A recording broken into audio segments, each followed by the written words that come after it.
Kodagu channel ವಾರ್ತೆಗಳ ಪ್ರಾಯೋಜಕರು Muliya Keshav Bhat and sons, ಚಿನ್ನಾಭರಣಗಳ ಬೃಹತ್ ಮಳಿಗೆ, ಮಡಿಕೇರಿ, ಗೋಣಿಕೊಪ್ಪ, ಪುತ್ತೂರು, ಬೆಳ್ತಂಗಡಿ, ಬೆಂಗಳೂರು. ಹೋಮ್ಸ್ಕೇಪ್ ಫರ್ನಿಚರ್ಸ್, ಕೊಡಗಿಗೆ ಸಮೀಪದ ವಿಶಾಲವಾದ ಮಳಿಗೆ, ಪಯ್ಯಾವೂರ್, ಕೇರಳ. ಶಾರದಾ ಜ್ಯುವೆಲರ್ಸ್, ಕೊಡಗಿನ ಸಾಂಪ್ರದಾಯಿಕ ಆಭರಣಗಳ ಬೃಹತ್ ಮಳಿಗೆ, Aras road, Mysuru. A to Z super market, Vishwamanava double road, Kuvempu Nagar, Mysuru. SLV Promax, corn mix and corn products, Kushalnagar. Prashanth furnitures, ನಿಮ್ಮ ಅಂದದ ಮನೆಗೆ ಚಂದದ ಪೀಠೋಪಕರಣಗಳ ಮಳಿಗೆ, industrial area, Madikeri. Fabins family restaurant, ಬೆಕಾಚಿ resto cafe, always cell tower, Kohinoor ರಸ್ತೆ, ಮಡಿಕೇರಿ. ಮಡಿಕೇರಿ ನಗರದ ಹೊರವಲಯದ ಇಬ್ಬನಿ ಒಳವಾಡಿ ಗ್ರಾಮದಲ್ಲಿ ಹುಲಿ ಕಾಣಿಸಿಕೊಂಡಿದೆ. ಕಾಫಿ ತೋಟವೊಂದರಲ್ಲಿ ಹುಲಿ ರಾಜಾರೋಷವಾಗಿ ಸಂಚಾರ ಮಾಡ್ತಾ ಇರುವ ದೃಶ್ಯ ಸಿಸಿ ಕ್ಯಾಮೆರಾದಲ್ಲಿ ಸೆರೆಯಾಗಿದೆ. ಸ್ಥಳಕ್ಕೆ ಅರಣ್ಯ ಇಲಾಖೆ ಸಿಬ್ಬಂದಿಗಳು ಭೇಟಿ ನೀಡಿದ್ದು ಗ್ರಾಮಸ್ಥರು ಎಚ್ಚರಿಕೆಯಿಂದ ಇರುವಂತೆ ಮನವಿ ಮಾಡಿದ್ದಾರೆ. ಕಳೆದ 2 ತಿಂಗಳಿನಿಂದ ಇಬ್ಬನಿ ಒಳವಾಡಿ ಗ್ರಾಮದಲ್ಲಿ ಹುಲಿ ಸಂಚಾರ ಮಾಡ್ತಾ ಇದ್ದು ಜನರು ಭಯದಲ್ಲಿ ಜೀವನ ನಡೆಸ್ತಾ ಇದ್ದಾರೆ. ಈ ಅವಧಿಯಲ್ಲಿ ಕರುಗಳು, ಹಸುಗಳು ಮತ್ತು ಎತ್ತುಗಳು ದಾಳಿಗೆ ಒಳಗಾಗಿದ್ರು. ಹಲವಾರು ಬಾರಿ ಸಂಬಂಧಪಟ್ಟ ಅಧಿಕಾರಿಗಳಿಗೆ ಅಲ್ಲಿನ ನಿವಾಸಿಗಳು ದೂರು ನೀಡಿದ್ದಾರೆ. ಆದರೂ ಯಾವುದೇ ಕ್ರಮ ಕೈಗೊಳ್ಳಲಿಲ್ಲ ಅಂತ ಗ್ರಾಮಸ್ಥರು ತೀವ್ರ ಅಸಮಾಧಾನ ವ್ಯಕ್ತಪಡಿಸಿದ್ದಾರೆ. ಇದೀಗ ಸಿಸಿಟಿವಿಯಲ್ಲಿ ಹುಲಿ ದೃಶ್ಯ ಸೆರೆಯಾಗ್ತಾ ಇದ್ದಂತೆ ಅಧಿಕಾರಿಗಳು ಚುರುಕಾಗಿರುವುದು ದುರಂತ.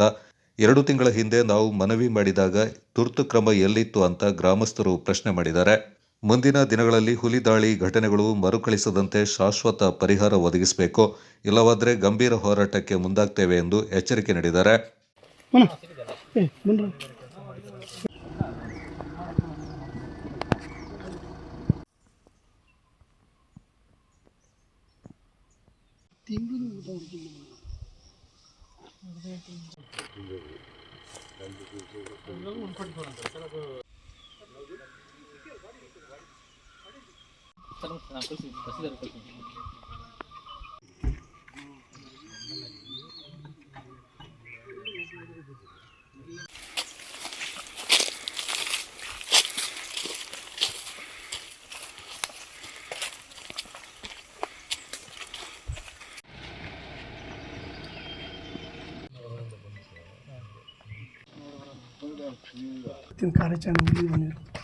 ಇವತ್ತು ಬೆಳಗ್ಗೆ ನಿಮಗೆ ಎಲ್ಲ ಗೊತ್ತಿದ್ದಂಗೆ ಇಲ್ಲಿ ನಮ್ಮ ಒಂದು ಎಸ್ಟೇಟ್ ಪ್ರೈವೇಟ್ ಇದರಲ್ಲಿ ಅವರ ಒಂದು ಕ್ಯಾಮ್ರಲ್ಲಿ ಹುಲಿ ಒಂದು ಸೆರೆ ಆಗಿದೆ. ಆ ಹುಲಿ ಸೆರೆ ಆಗಿರೋದಕ್ಕೆ ನಾವು ಅದನ್ನು ನೋಡಿ ಆಲ್ರೆಡಿ ಪರ್ಮಿಷನ್ಗೆ ಬರೆದು ಪರ್ಮಿಷನ್ ಕೂಡ ಸಿಕ್ಕಿದೆ. ಪರ್ಮಿಷನ್ ಇವಾಗ ಕ್ಯಾಪ್ಚರ್ ಮಾಡಲಿಕ್ಕೆ ಎಲ್ಲ ಕಡೆಯಿಂದ ಟೀಮ್ಸ್ ಬಂದಿದೆ. ನಮ್ಮದು ಕುಶಾಲನಗರದಿಂದ ಆಲ್ರೆಡಿ ಅದು ಎಲ್ಲಿದೆ ಅಂತ ಹೇಳ್ಬಿಟ್ಟು ಕೂಮಿಂಗ್ ಆಪರೇಷನ್ ಸ್ಟಾರ್ಟ್ ಮಾಡಿದ್ದೀವಿ. ಡ್ರೋನ್ ಕೂಡ ಬಂದಿದೆ. ಎಲ್ಲ ಬಂದು ಇವಾಗ ಅದು ಲೊಕೇಟ್ ಆಗಿದ ತಕ್ಷಣ ಅವ್ರು ಟ್ರೈ ಟು ಕ್ಯಾಪ್ಚರ್.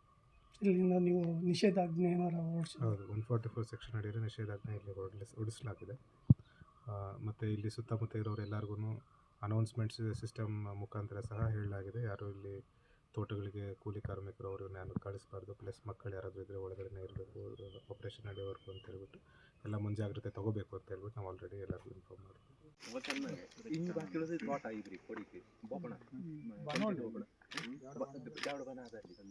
ಈ ರೋಡಲ್ಲಿ ನೀವು ಆಗ್ಲೇ ಹೇಳಿದ ರೋಡ್ ಜಾಗ ಎಲ್ಲಿ ಅದು ಕೆರೆ ಹೇಳಿದ್ರಲ್ಲ, ಅಲ್ಲಿ ಗದ್ದೆ ಎಲ್ಲ ನಿಂತಲ್ಲ, ಅಲ್ಲಿ ಕೆಳಗೆ ಗದ್ದೆ ಎಲ್ಲ ಅದು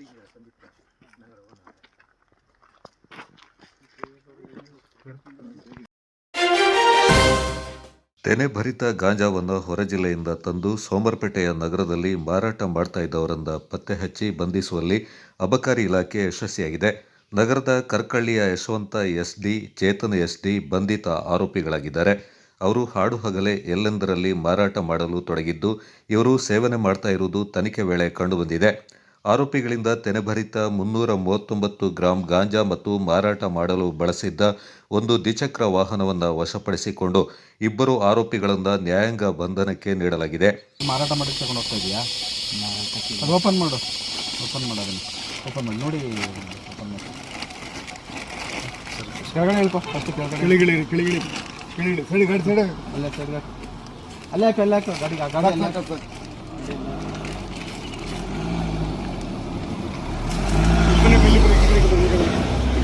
ಒಟ್ಟಿಗೆ ಬನ್ನಿ,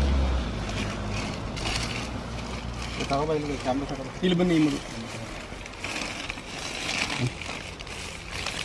ಇದೇನಪ್ಪ ಇದು? ನೋಡಿ ಸರ್. ಹಾಂ ಗಾಂಜಾ ಇದು ಹಾಂ ಜನಭರಿತ ಗಾಂಜಾ ಗಾಂಜಾ ಸೊಪ್ಪು. ಎಲ್ಲಿ ಮನೆಯಲ್ಲಿ ನಿಂದು? ನಂದು ಇಲ್ಲ ಕರ್ಕಳ್ಳಿ. ನಿಂದು ಮನೆ ಕರ್ಕಳ್ಳಿನ? ಏನು ಹೆಸರೇ ನಿಂದು? ಚೇತನ್. ಏನು ಕೆಲಸ ಮಾಡ್ತೀರಿ ನೀವು? ಈಗ ಇದು ಕಾನೂನಲ್ಲಿ ಅಪರಾಧ ಆಯಿತಾ? ಈಗ ಇದನ್ನು ಮಾಡಲಿಕ್ಕೆ ನಮ್ಮಲ್ಲಿ ಅವಕಾಶ ಇಲ್ಲ. DPSA ಒಂದು ನಾರ್ಕೋಟಿಕ್ ಸೆಕ್ಷಲ್ಲಿ ಇದು ಅಪರಾಧ. ಹಾಗಾಗಿ ಇದನ್ನು ನಮ್ಮ ಇಲಾಖೆ ವಶಕ್ಕೆ ತಗೊಂಡು ಮೊಕದ್ದಮೆ ದಾಖಲೆ ಮಾಡ್ತೀನಿ. ಗಾಡಿ ಯಾರ್ದಿದೆ? ಹಿಂದೆ ಗಾಡಿನೂ ಕೂಡ ನಾನು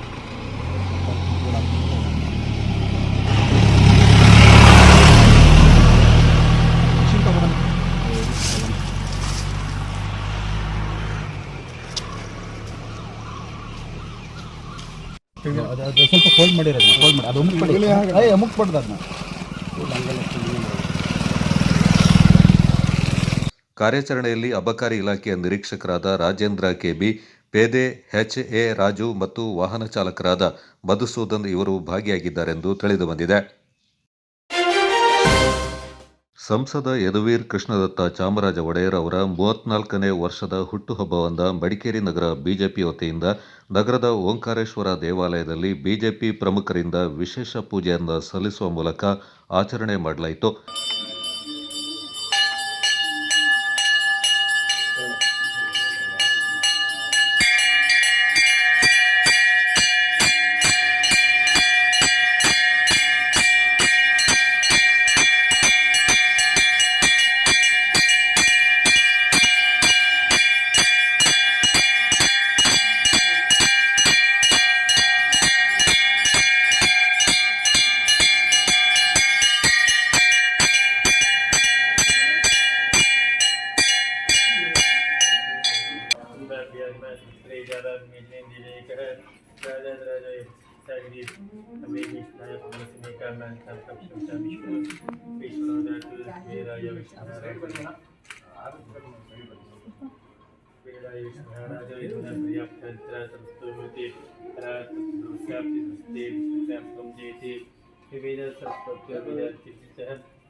तत्पुरुषाय विद्महे महादेवाय धीमहि तन्नो रुद्रः प्रचोदयात्. ओम ईशान सर्वविद्यानाम् ईश्वर सर्वभूतानां देश्य ज्येष्ठा नक्षत्रे पुष्कराशोऽस्य अत्रे भूतोत्पन्नस्य सर्वेषां सकलक्षेमस्य आयुरारोग्य ऐश्वर्यवृद्ध्यर्थं मधुमार्थकामोक्षार्थं श्रेष्ठश्रेष्ठता राजकीयक्षेत्रेषु दिनेशप्राप्त्यर्थम् आस्परिवारोंकारेश्वर स्वामिनः पूर्णानुग्रहसाधनमङ्गलाप्राप्त्यर्थविशेष पूजाख्यं कर्म करिष्ये. देवास्तापनस्तव तेन मे पुनरावाप्ति भवे जन्म जन्मनि पूर्णफलान् समर्पयामि स्वभीष्टप्रार्थनां. ಮೈಸೂರು ರಾಜ ಪರಂಪರೆಯ ವಂಶಸ್ಥರು ಜನಸೇವೆಯಲ್ಲಿ ತೊಡಗಿಸಿಕೊಂಡು ಈ ನಾಡಿಗೆ ಅಪಾರ ಕೊಡುಗೆಯನ್ನು ನೀಡಿದ್ದಾರೆ. ಇನ್ನು ಮುಂದಕ್ಕೆ ಕೂಡ ಈ ನಾಡಿನ ಸೇವೆಯನ್ನು ಸಮರ್ಪಕವಾಗಿ ಸಲ್ಲಿಸುವ ನಿಟ್ಟಿನಲ್ಲಿ ಮೈಸೂರು ಅರಸರ ವಂಶಸ್ಥರಾಗಿರುವ ಸಂಸದರು ಜನಸೇವೆಯಿಂದ ಜೀವನದ ನಡೆಯಾಗಿ ಮುಂದುವರೆಸಿದ್ದಾರೆ ಎಂದು ಪ್ರಮುಖರು ಅಭಿಪ್ರಾಯ ವ್ಯಕ್ತಪಡಿಸಿದರು. ಈ ಸಂದರ್ಭ ಮಡಿಕೇರಿ ನಗರ ಬಿಜೆಪಿ ಪ್ರಮುಖರು ಪಾಲ್ಗೊಂಡಿದ್ದರು. आचरित पूजा संपूर्ण प्राप्तिरस्तु. मंगलान् प्राप्तिरस्तु.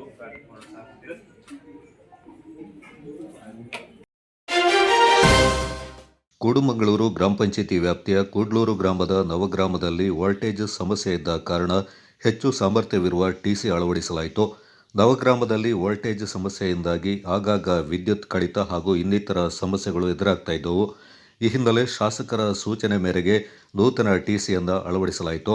ಈ ಸಂದರ್ಭ ಮಾತನಾಡಿದ ಗ್ರಾಮ ಪಂಚಾಯತ್ನ ಮಾಜಿ ಸದಸ್ಯ ಕೆಬಿ ಸಂಶುದ್ದೀನ್, ನವಗ್ರಾಮದಲ್ಲಿ ವೋಲ್ಟೇಜ್ ಸಮಸ್ಯೆ ಇರುವ ಕಾರಣ ಸಮಸ್ಯೆಯನ್ನು ಶಾಸಕರ ಗಮನಕ್ಕೆ ತರಲಾಗಿತ್ತು.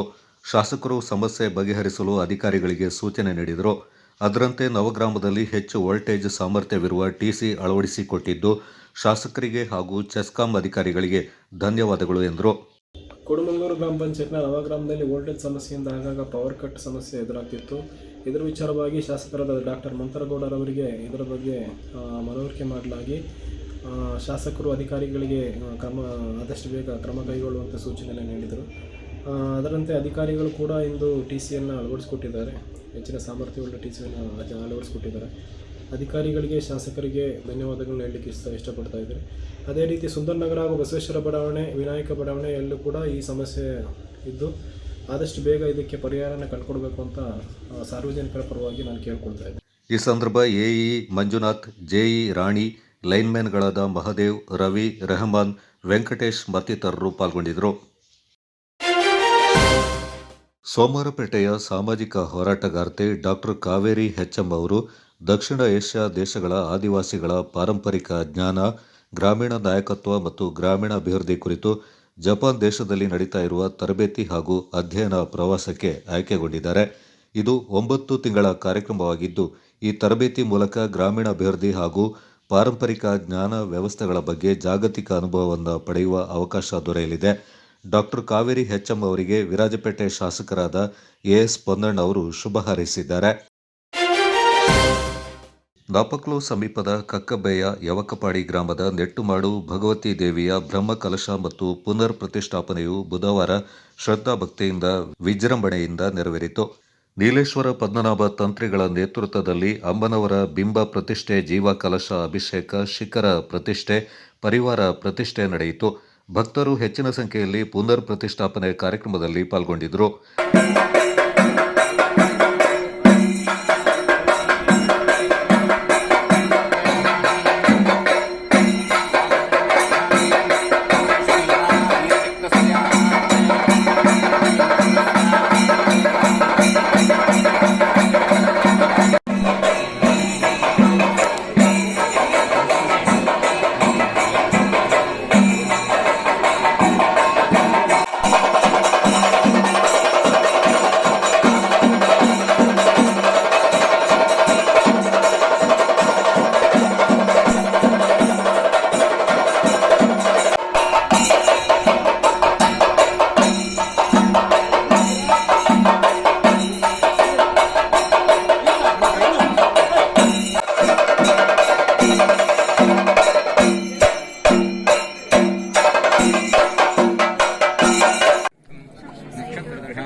ಕ್ಷೇಮ, ಸ್ಥೈರ್ಯ, ವೀರ್ಯ, ವಿಜಯ, ಅಭಯ, ಆನಂದ, ಆರೋಗ್ಯ, ಐಶ್ವರ್ಯ, ಅಭಿವೃದ್ಧ್ಯರ್ಥಂ, ಧರ್ಮ, ಪುರುಷಾರ್ಥ, ಸಿದ್ಧ್ಯರ್ಥಂ, अस्माकं वर्गाणां कळत्र वर्गाणां बन्धु मित्र इष्ट जनानां पूर्व जन्म जन्मान्तरेषु बाल्य कौमार यौवन वार्धक्येषु जाग्रत स्वप्न ज्ञानतो अज्ञानताश्च माता पितृभ्यां मया च कृत सर्प वद दोष. ಮಧ್ಯಾಹ್ನ ಮಹಾಪೂಜೆ, ಪ್ರಸಾದ ವಿತರಣೆ, ಅನ್ನ ಸಂತರ್ಪಣೆ ಹಾಗೂ ಸಂಜೆ ದೇವರ ಉತ್ಸವ ಜರುಗಿ ಮಂತ್ರಾಕ್ಷತೆ ನಡೆಯಿತು.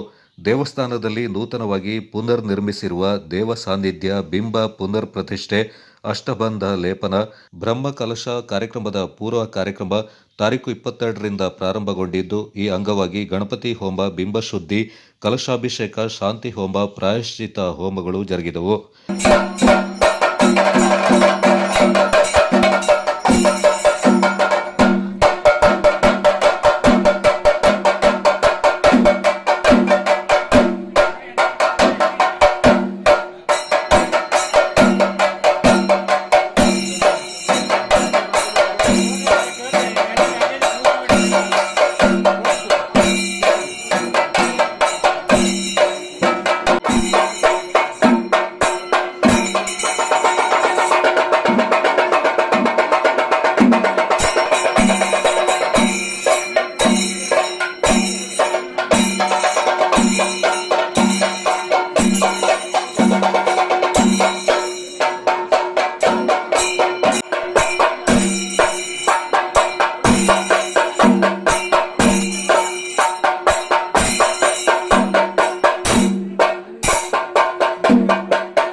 ದುರ್ಗಾ ನಮಸ್ಕಾರ ಪೂಜೆ, ಗಣಪತಿ ಹೋಮ, ಸಂಹಾರ ತತ್ವ ಹೋಮ, ಸಂಹಾರ ತತ್ವ ಕಲಶ ಪೂಜೆ, ಸಂಹಾರ ತತ್ವ ಕಲಶಾಭಿಷೇಕ, ಅನುಜ್ಞಾ ಕಲಶಾಭಿಷೇಕ, ಅನುಜ್ಞಾ ಪ್ರಾರ್ಥನೆ, ದೇವ ಕಲಶ ಪೂಜೆ, ಜೀವದ್ವಾಪನೆ, ಜೀವ ಕಲಶ ನೆರವೇರಿದವು. ಸಂಜೆ ಕುಂಬೇಶ ಕರ್ಕರಿ ಕಲಶ ಪೂಜೆ, ಆದಿವಾಸ ಹೋಮ, ಧ್ಯಾನಾಧಿವಾಸ, ಬ್ರಹ್ಮ ಕಲಶ ಪೂಜೆ, ಪರಿಕಲಶ ಪೂಜೆ ಸೇರಿದಂತೆ ವಿವಿಧ ಪೂಜಾ ವಿಧಿವಿಧಾನಗಳು ನೆರವೇರಿದವು.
ಬುಧವಾರ ಬೆಳಗ್ಗೆ ಗಣಪತಿ ಹೋಮ, ಪ್ರಾಸಾದ ಪ್ರತಿಷ್ಠೆ, ಪೀಠ ಪ್ರತಿಷ್ಠೆಯೊಂದಿಗೆ ಪುನರ್ ಪ್ರತಿಷ್ಠಾಪನೆ ಕಾರ್ಯಕ್ರಮಕ್ಕೆ ಚಾಲನೆ ನೀಡಲಾಯಿತು. ಈ ಸಂದರ್ಭ ದೇವಸ್ಥಾನದ ತಕ್ಕ ಮುಖ್ಯಸ್ಥರಾದ ಪಾಂಡಂಡ ಜೆ ನರೇಶ್, ಆಡಳಿತ ಮಂಡಳಿ ಅಧ್ಯಕ್ಷ ಬಡಕಡ ಎಂ ತಿಮ್ಮಯ್ಯ, ಕಾರ್ಯದರ್ಶಿ ಅಂಜಪರವಂಡ ಚೋಮನಿ ಹಾಗೂ ಸದಸ್ಯರು, ದೇವಾಲಯದ ಮುಖ್ಯ ಅರ್ಚಕ ಪದ್ಮನಾಭ ಉಡುಪ ಸೇರಿದಂತೆ ಊರಿನ ಮತ್ತು ಪರವೂರಿನ ಭಕ್ತಾದಿಗಳು ಅಧಿಕ ಸಂಖ್ಯೆಯಲ್ಲಿ ಪಾಲ್ಗೊಂಡು ದೇವರ ಕೃಪೆಗೆ ಪಾತ್ರರಾದರು.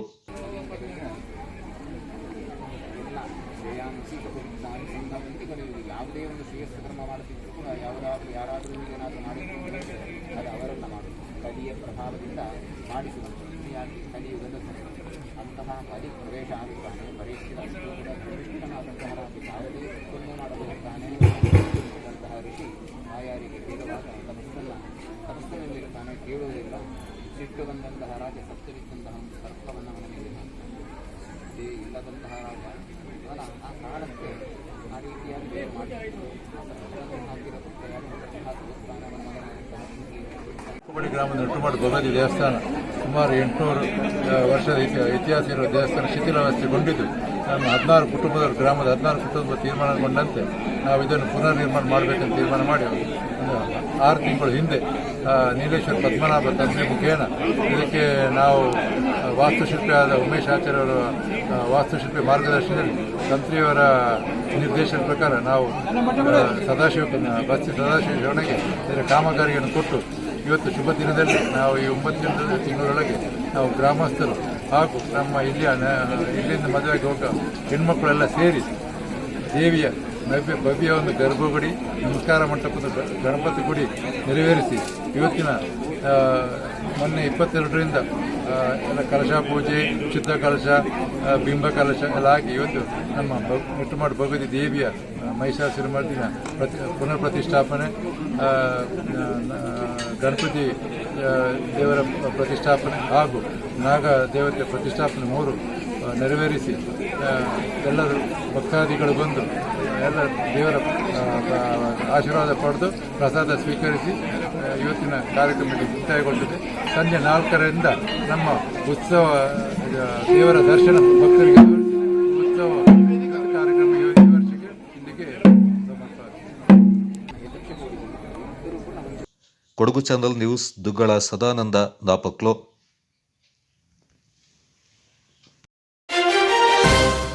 ದ್ವಿಚಕ್ರ ವಾಹನವೊಂದು ಆಕಸ್ಮಿಕ ಬೆಂಕಿ ತಗುಲಿ ಹೊತ್ತಿ ಉರಿದ ಘಟನೆ ಚೆಯ್ಯಂಡಾಣೆಯ ನರಿಯಂದಡ ಗ್ರಾಮದಲ್ಲಿ ನಡೆದಿದೆ. ಸ್ಥಳೀಯ ಆಶಾ ಕಾರ್ಯಕರ್ತೆ ಗೀತಾ ತಮ್ಮ ಸ್ಕೂಟಿಯಲ್ಲಿ ಸಹಪಾಠಿ ಆಶಾ ಕಾರ್ಯಕರ್ತೆ ರಮ್ಯಾ ಅವರ ಜೊತೆ ಚೆಯ್ಯಂಡಾಣೆಯಲ್ಲಿ ಸಂಘಕ್ಕೆ ಸಂಬಂಧಪಟ್ಟ ಸಭೆಯನ್ನು ಮುಗಿಸಿ ನಾಪಕ್ಲುವಿಗೆ ಹಿಂತಿರುಗುವ ಸಂದರ್ಭ ಈ ದುರ್ಘಟನೆ ಸಂಭವಿಸಿದೆ. ಗೀತಾ ಚಲಾಯಿಸ್ತಾ ಇದ್ದ ಸ್ಕೂಟಿ ಚೆಯ್ಯಂಡಾಣೆಯ ನರಿಯಂದಡ ಗ್ರಾಮದ ಇಳಿಜಾರು ರಸ್ತೆಯಲ್ಲಿ ಸಂಚರಿಸ್ತಾ ಇರುವ ಸಂದರ್ಭ ಆಕಸ್ಮಿಕವಾಗಿ ಸ್ಕೂಟಿಯಲ್ಲಿ ಹೊಗೆ ಕಾಣಿಸಿಕೊಂಡಿದೆ. ಕೂಡಲೇ ಸ್ಕೂಟಿಯನ್ನು ರಸ್ತೆಯ ಬದಿಯಲ್ಲಿ ನಿಲ್ಲಿಸಿದ ಕಾರಣ ಯಾವುದೇ ಜೀವಾಪಾಯ ಸಂಭವಿಸಿಲ್ಲ. ಬೆಂಕಿ ನಂದಿಸಲು ಪ್ರಯತ್ನಪಟ್ಟರೂ ಯಾವುದೇ ಪ್ರಯೋಜನವಾಗದೆ ನೋಡುತ್ತಿದ್ದಂತೆ ಕ್ಷಣಾರ್ಧದಲ್ಲಿ ಸ್ಕೂಟಿ ಸಂಪೂರ್ಣ ಸುಟ್ಟು ಕರಕಲಾಗಿ ಭಾರೀ ನಷ್ಟ ಸಂಭವಿಸಿದೆ. ಈ ಬಗ್ಗೆ ಗೀತಾ ಸ್ಥಳೀಯ ಪೊಲೀಸರಿಗೆ ದೂರು ನೀಡಿದ್ದು ಘಟನಾ ಸ್ಥಳಕ್ಕೆ ಪೊಲೀಸರು ತೆರಳಿ ಸ್ಥಳವನ್ನು ಪರಿಶೀಲಿಸಿ ಕಾನೂನು ಕ್ರಮ ಕೈಗೊಂಡಿದ್ದಾರೆ. Kodagu channel news Duggala Sadananda ನಾಪಕ್ಲೋ. ಪ್ರವಾಹ, ಭೂಕಂಪ, ಚಂಡಮಾರುತ ಮುಂತಾದ ನೈಸರ್ಗಿಕ ವಿಕೋಪಗಳು ಮತ್ತು ಮಾನವ ನಿರ್ಮಿತ ವಿಪತ್ತುಗಳು ಎದುರಾದ ಸಂದರ್ಭಗಳಲ್ಲಿ ರಾಷ್ಟ್ರೀಯ ವಿಪತ್ತು ನಿರ್ವಹಣಾ ಪಡೆಯು ತಕ್ಷಣದಲ್ಲಿ ಪರಿಣಾಮಕಾರಿಯಾಗಿ ನಿರ್ವಹಿಸುತ್ತಾ ಬಂದಿದೆ ಎಂದು ಕೊಡಗು ವಿವಿಯ ಕುಲಪತಿಗಳಾಗಿರುವ ಪ್ರೊಫೆಸರ್ ಅಶೋಕ ಸಂಗಪ್ಪ ಆಲೂರ್ ಅವರು ಅಭಿಪ್ರಾಯಪಟ್ಟರು.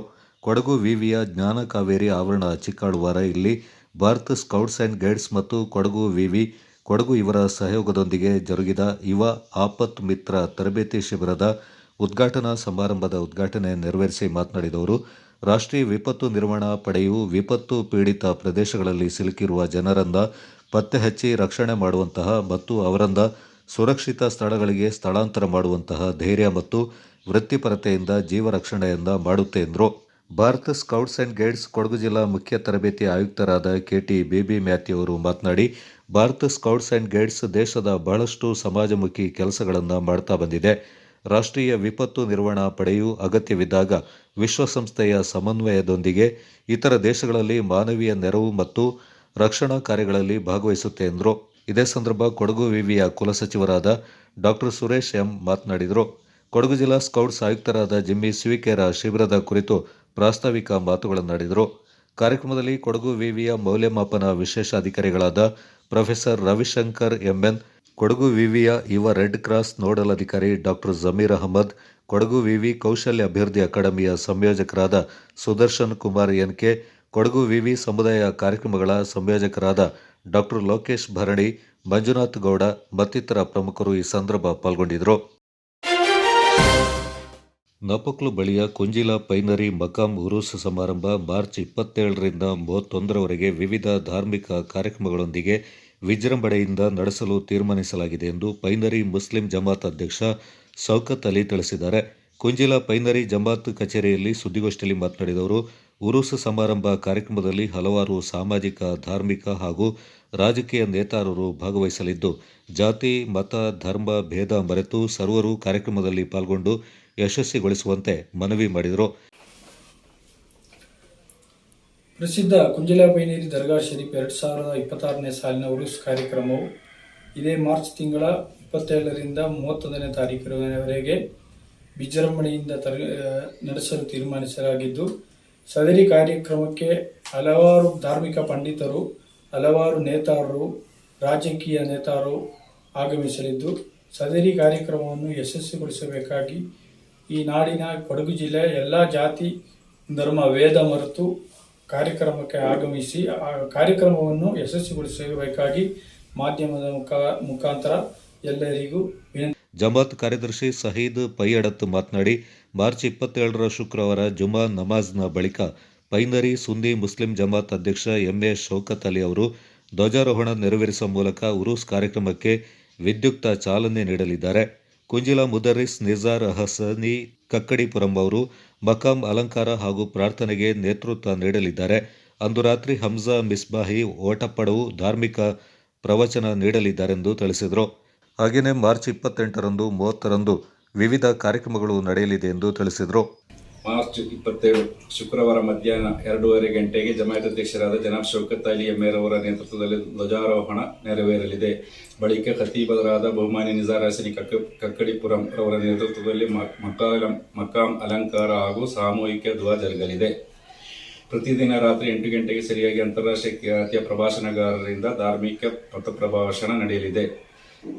ಶುಕ್ರವಾರ ಹಮ್ಜಾ ಮಿಸ್ಬಾಯಿ ಓಟಪಡವು, ಶನಿವಾರ ಮುಸ್ತಫಾ ಸಕಾಫಿ ತನ್ನಲ, ಭಾನುವಾರ ಬಹುಮಾನ್ಯ ಅಬ್ದುಲ್ ರಜಾಕ್ ಅಬ್ರಾರಿ ಕಾಸರಗೋಡು ಮುಖ್ಯ ಪ್ರಭಾಷಣೆಗೈಯಲಿದ್ದಾರೆ. ಹಾಗೂ ಪೈನೇರ್ ಸಲಾತ್ ವಾರ್ಷಿಕ ನಡೆಯಲಿದ್ದು, ಸಯ್ಯದ್ ಯಳಂಗೂರು ತಂಗಳರವರ ನೇತೃತ್ವದಲ್ಲಿ ಸಲಾತ್ ಮತ್ತು ದುವಾ ಮಜ್ಲಿಸ್ ಜರುಗಲಿದೆ. ಸೋಮವಾರ ರಾತ್ರಿ 8 ಗಂಟೆಗೆ ಬಹುಮಾನ್ಯ ನವಾಜ್ ಮನ್ನಾನಿ ಪನವೂರ್, ಮಂಗಳವಾರ ರಾತ್ರಿ 8 ಗಂಟೆಗೆ ಅಂತಾರಾಷ್ಟ್ರೀಯ ಖ್ಯಾತ ಪ್ರಭಾಷಣಗಾರರಾದ ಬಹುಮಾನ್ಯರಾದ ಹಾಫಿಜ್ ಅಹ್ಮದ್ ಕಬೀರ್ ಬಾಕವಿ ಅವರು ಪ್ರಭಾಷಣೆಗೈಯಲಿದ್ದಾರೆ. ಮಾರ್ಚ್ 30 ಸೋಮವಾರ ಮಧ್ಯಾಹ್ನ 1:30 ಗಂಟೆಗೆ ಸಾರ್ವಜನಿಕ ಸೌಹಾರ್ದ ಸಮ್ಮೇಳನ ನಡೆಯಲಿದ್ದು, ಕುಂಜಿಲ ಪೈನರಿ ಜಮಾಯತ್ ಅಧ್ಯಕ್ಷರಾದ ಜನಾಬ್ ಶೌಕತ್ ಅಲಿ ಎಮ್ಮೆರವರು ಅಧ್ಯಕ್ಷತೆ ವಹಿಸಲಿದ್ದಾರೆ. ಬಹುಮಾನ್ಯರಾದ ನಿಜಾರ್ ಹಸನಿ ಕಕ್ಕಡಿಪುರಂ ಅವರು ಕಾರ್ಯಕ್ರಮವನ್ನು ಉದ್ಘಾಟಿಸಲಿದ್ದು, ಪೈನರಿ ಜಮಾಯತ್ ಮಾಜಿ ಕಾರ್ಯದರ್ಶಿ ಅಜೀಜ್ ಮಾಸ್ಟರ್ ಅವರು ಸ್ವಾಗತವನ್ನು ಕೋರಲಿದ್ದಾರೆ. ಅಂತಾರಾಷ್ಟ್ರೀಯ ಮಟ್ಟದ ಪ್ರಸಿದ್ಧ ವಿದ್ವಾಂಸರಾದ ಮೌಲಾನಾ ಪೇರೋಡ್ ಅಬ್ದುಲ್ ರಹಮಾನ್ ಸಕಾಫಿ ಉಸ್ತಾದರವರು ಮುಖ್ಯ ಪ್ರಭಾಷಣೆಗೈಯಲಿದ್ದಾರೆ. ಈ ಸಂವಾದ ವೇದಿಕೆಯಲ್ಲಿ ನಾಡಿನ ಗಣ್ಯರು ಭಾಗವಹಿಸಲಿದ್ದು, ಮುಖ್ಯ ಅತಿಥಿಗಳಾಗಿ ಮಾನ್ಯ ಮುಖ್ಯಮಂತ್ರಿಗಳ ಕಾನೂನು ಸಲಹೆಗಾರರು ಹಾಗೂ ವಿರಾಜಪೇಟೆ ಎಮ್ಮೆಲ್ಯೆ ಶಾಸಕರಾದ ಶ್ರೀ ಎಸ್ ಪಣ್ಣಣ ಮತ್ತು ಕೊಡಗು ಜಿಲ್ಲಾ ಗ್ಯಾರಂಟಿ ಅನುಷ್ಠಾನ ಸಮಿತಿ ಅಧ್ಯಕ್ಷರಾದ ಶ್ರೀ ಧರ್ಮಜ ಉತ್ತಪ್ಪ ಹಾಗೂ ಶ್ರೀ ಅರುಣ್ ಮಾಚೆ ಉಪಾಧ್ಯಕ್ಷರು, ಅಖಿಲ ಭಾರತ ಸ್ಪೋರ್ಟ್ಸ್ ಅಥಾರಿಟಿ ಇವರು ಅತಿಥಿಗಳಾಗಲಿದ್ದಾರೆ. ಹಾಗೂ ಹಲವಾರು ಉಲಮಾ ಉಮರಾ ನೇತಾರರು, ನಾಡಿನ ಗಣ್ಯರು ಭಾಗವಹಿಸಲಿದ್ದಾರೆ. ಸೋಮವಾರ ಸಂಜೆ 4:15 ಗಂಟೆಗೆ ಆಗಮಿಸಿದ ಸಾರ್ವಜನಿಕ ಅನ್ನದಾನ ಕಾರ್ಯಕ್ರಮವನ್ನು ಏರ್ಪಡಿಸಲಾಗಿದೆ. ನಾಡಿನಲ್ಲಿ ಭಾವೈಕ್ಯತೆ ಬೀಜ ಬಿತ್ತುವ ಈ ಐತಿಹಾಸಿಕ ಗೋಷ್ಠಿಯಲ್ಲಿ ಪೈನರಿ ಜಮಾತ್ ಉಪಾಧ್ಯಕ್ಷ ವಿಎ ಅಬ್ದುಲ್ ರೆಹಮಾನ್, ಕೋಶಾಧಿಕಾರಿ ಹಮ್ಜಾ ಕುಂಡಂಡ, ದರ್ಸ್ ಸಮಿತಿ ಅಧ್ಯಕ್ಷ ತರ್ಮಲ್ ಹಮ್ಜಾ ಮತ್ತಿತರ ಪ್ರಮುಖರು ಪಾಲ್ಗೊಂಡಿದ್ದರು. Kodagu channel news, Zakariya, ನಾಪಕ್ಲೋ. ವಿರಾಜಪೇಟೆ ಸಮೀಪದ ವಿನಾಯಕ ನಗರದಲ್ಲಿ ಯುಗಾದಿ ಕಳೆದು 8ನೇ ದಿನದಂದು ಬರುವ ಮಂಗಳವಾರದಂದು ಗ್ರಾಮಸ್ಥರು ಸೇರಿ ಕನ್ನಂಬಾಡ ಅಮ್ಮನವರ ವಾರ್ಷಿಕೋತ್ಸವವನ್ನು ಆಚರಣೆ ಮಾಡ್ತಾರೆ. ಪಿರಿಯಾಪಟ್ಟಣ ಇತಿಹಾಸ ಪ್ರಸಿದ್ಧ ಕನ್ನಂಬಾಡ ಅಮ್ಮನವರ ದೇವಸ್ಥಾನಕ್ಕೆ ತೆರಳಿ ಪೂಜೆಯನ್ನು ಸಲ್ಲಿಸಿ ಬಳಿಕ ವಿನಾಯಕ ನಗರಕ್ಕೆ ಆಗಮಿಸಿ ಗದ್ದೆಯಲ್ಲಿ ಗಣಪತಿ ಪೂಜೆಯ ಬಳಿಕ ಕನ್ನಂಬಾಡ ಅಮ್ಮನವರಿಗೆ ಗ್ರಾಮದಲ್ಲಿ ಮಳೆ, ಬೆಳೆ, ಸುಖ, ಶಾಂತಿ, ನೆಮ್ಮದಿ, ಆರೋಗ್ಯ ಮತ್ತು ಗ್ರಾಮದ ಅಭಿವೃದ್ಧಿಗಾಗಿ ಪೂಜೆ ಸಲ್ಲಿಸಿ ಮಹಾಪೂಜೆ ನಂತರ ಸರ್ವ ಭಕ್ತಾದಿಗಳಿಗೆ ಅನ್ನ ಸಂತರ್ಪಣೆಯನ್ನು ನಡೆಸಲಾಯಿತು. ಈ ಸಂದರ್ಭ ಅರ್ಚಕರಾದ ಮಂಜು, ಸ್ಥಳೀಯರಾದ ಬಾಬು, ವಕೀಲರಾದ ರಮೇಶ್, ಯೋಗಾನಂದ, ಮಂಜುನಾಥ್ ಮತ್ತಿತರರು ಪಾಲ್ಗೊಂಡಿದ್ದರು.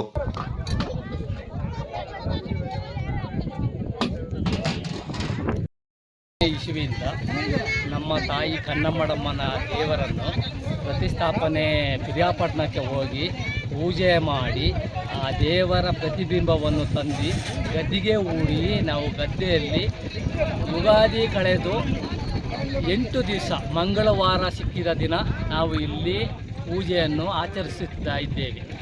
ಆದರೆ ಪ್ರತಿ ವರ್ಷದ ಶೇರಿನ ಹಣದಲ್ಲಿ ನಮ್ಮ ಪೂಜೆಯನ್ನು ಹರಕೆ ಸಲ್ಲಿಸ್ತೇವೆ. ಭಕ್ತಾದಿಗಳು ಕೊಡುವ ಹರಕೆಗಳನ್ನು ಇಲ್ಲಿಗೆ ತೆಗೆದು ಬಲಿ ಕೊಟ್ಟು ಆಮೇಲೆ ನಂತರ ಪ್ರಸಾದವನ್ನು ವಿನಿಯೋಗ ಮಾಡಿ ದೇವರಿಗೆ ಮತ್ತು ನಮ್ಮ ಊಟ ಉಪಚಾರವನ್ನು 3 ಗಂಟೆಯ ನಂತರ ಸ್ವೀಕಾರ ಮಾಡುತ್ತೇವೆ. ಪೂಜಾರಿ ಆಗುವವನು ಬೆಳಿಗ್ಗೆಯಿಂದ ಸಂಜೆ 3 ಗಂಟೆವರೆಗೆ ಉಪವಾಸ ಇದ್ದು ದೇವರ ಪೂಜೆಗೆ ಅರ್ಹನಾಗಿರ್ತಾನೆ.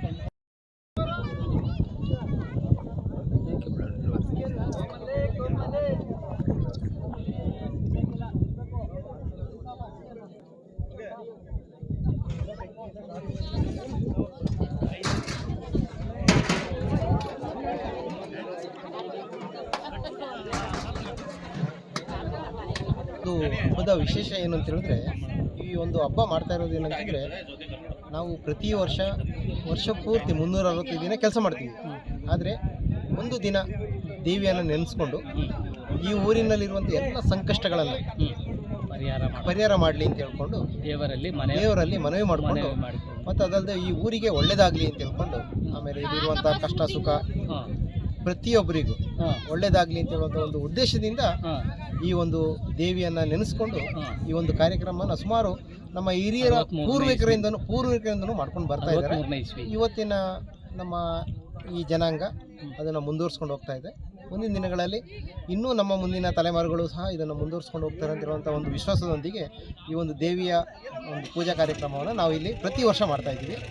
ಹಾಗಾಗಿ ಈ ಒಂದು ಏಪ್ರಿಲ್ ತಿಂಗಳ ಯುಗಾದಿಯ ನಂತರ ಬರುವಂತಹ ಮಂಗಳವಾರದಲ್ಲಿ ಈ ಊರಿಗೆ ಒಳ್ಳೆಯದಾಗಲಿ ಅಂತ ಹೇಳುವಂಥ ಒಂದು ಸುಮಧುರ ಉದ್ದೇಶದಿಂದ ಈ ಒಂದು ಕಾರ್ಯಕ್ರಮವನ್ನು ಮಾಡ್ತಾಯಿದ್ವಿ. ಇದರಲ್ಲಿ ಪ್ರತಿಯೊಂದು ವಿಶೇಷ ಏನಂತಂದರೆ, ಈ ನಮ್ಮ ವಿನಾಯಕ ನಗರದ ಎಲ್ಲ ಭಕ್ತಾದಿಗಳು ಈ ಒಂದು ಕಾರ್ಯಕ್ರಮದಲ್ಲಿ ಭಾಗವಹಿಸಿ ತಮ್ಮ ಸ್ವಹ ಇಚ್ಛೆಯಿಂದ ಬಂದು ಇಲ್ಲಿ ಸೇವೆಯನ್ನು ಸಲ್ಲಿಸಿ ಈ ಒಂದು ಕಾರ್ಯಕ್ರಮವನ್ನು ನಡೆಸ್ತಾ ಇದ್ದೀವಿ. ಜಿಲ್ಲೆಯಲ್ಲಿ 1 ಲಕ್ಷ ಜನಸಂಖ್ಯೆಗೆ 79 ಕ್ಷಯ ರೋಗಿಗಳಿದ್ದು, ಇಂದು 2 ವರ್ಷದಲ್ಲಿ ಕ್ಷಯಮುಕ್ತ ಜಿಲ್ಲೆಯನ್ನಾಗಿ ಮಾಡಬಹುದಾಗಿದೆ ಎಂದು ಜಿಲ್ಲಾ ಕ್ಷಯರೋಗ ನಿಯಂತ್ರಣಾಧಿಕಾರಿ ಡಾಕ್ಟರ್ ಸನತ್ ಕುಮಾರ್ ಅವರು ತಿಳಿಸಿದ್ದಾರೆ. ನಗರದ ಕೊಡಗು ವೈದ್ಯಕೀಯ ವಿಜ್ಞಾನ ಸಂಸ್ಥೆಯ ಕಾಲೇಜು ಸಭಾಂಗಣದಲ್ಲಿ ಜಿಲ್ಲಾಡಳಿತ, ಕೊಡಗು ವೈದ್ಯಕೀಯ ವಿಜ್ಞಾನ ಸಂಸ್ಥೆ ಹಾಗೂ ಆರೋಗ್ಯ ಮತ್ತು ಕುಟುಂಬ ಕಲ್ಯಾಣ ಇಲಾಖೆ ವತಿಯಿಂದ ಮಂಗಳವಾರ ನಡೆದ ವಿಶ್ವ ಕ್ಷಯರೋಗ ನಿರ್ಮೂಲನಾ ದಿನಾಚರಣೆ ಕಾರ್ಯಕ್ರಮದಲ್ಲಿ ಪಾಲ್ಗೊಂಡು ಅವರು ಮಾತನಾಡಿದರು.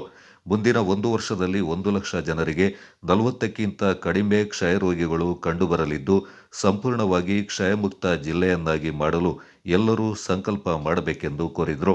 ಡಾಕ್ಟರ್ ರಾಮಚಂದ್ರ ಕಾಮತ್ ಅವರು ಮಾತನಾಡಿ, ಕ್ಷಯರೋಗವನ್ನು ನಿಯಂತ್ರಿಸುವಲ್ಲಿ ಹಾಗೆಯೇ ಮತ್ತೊಬ್ಬರಿಗೆ ಕ್ಷಯರೋಗ ಹರಡದಂತೆ ಮುನ್ನೆಚ್ಚರಿಕೆ ವಹಿಸುವಲ್ಲಿ ಮಾಹಿತಿ ಶಿಕ್ಷಣವನ್ನು ನೀಡಲಾಗ್ತಾ ಇದೆ ಎಂದರು.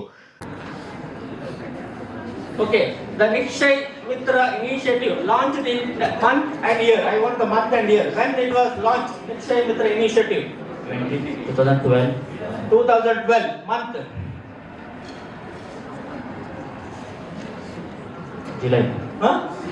July. Yeah. Team number 1. They said 2000. How much you said? 12.